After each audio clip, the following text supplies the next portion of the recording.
All right, I will finish my thought from earlier in a moment. You've again encountered the magic of running out of space on the cell phone.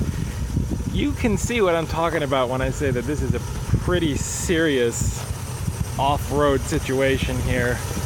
The sheer drop of maybe 8 inches or maybe 10. The corner of the door is almost touching the ground. I mean, you don't really have a choice, right? Like, the road is maybe too wide, but there's not enough space to you might have wheels slipping out on either side. It's so thin. So let's jump back in.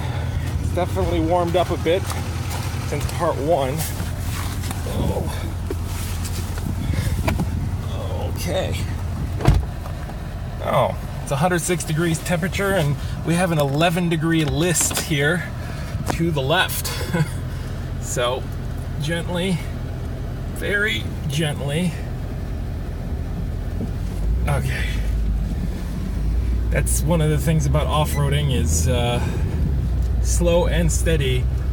You may not win any races, but you're not going to blow up your vehicle by bottoming out or just wrecking something that can't deal with the shock of, well, the shocks and springs trying to deal with the intense sudden physical force.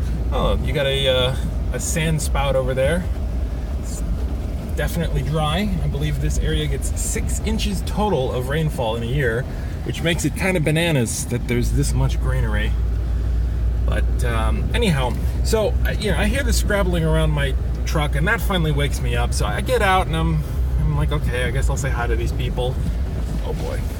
And there's no one in the Jeep. All right, fine. They came back to get something, and they're hiking again. That doesn't bother me. Okay. Character building here. I'm setting it up, and finally this guy hikes back down. Oh, good morning. My name's Andrew. This, that, and the other thing. And he's like super excited, and I'm like, oh, you had a good hike? He's like, dude, did you see there was 2 desert bighorn sheep like 10 feet from your truck? Didn't you hear them scrabbling around in the gravel? And I look at him and I'm like, you're kidding me, right? Like, these are something I told very unlikely I was actually going to see, especially when it's so hot, and they were 10 feet from my truck, and I didn't see them. I didn't much less get a photo, but I didn't get to see the frickin' things that never come close to humans. And I don't know, apparently they were really excited by my tent just like this guy was, and so they wanted to come say hello. I'm not sure, but so I'm a little salty that I didn't get to see them, although I suppose I get to hear them, which is kind of neat. So here's another one of these where the road is just split, nice and slow.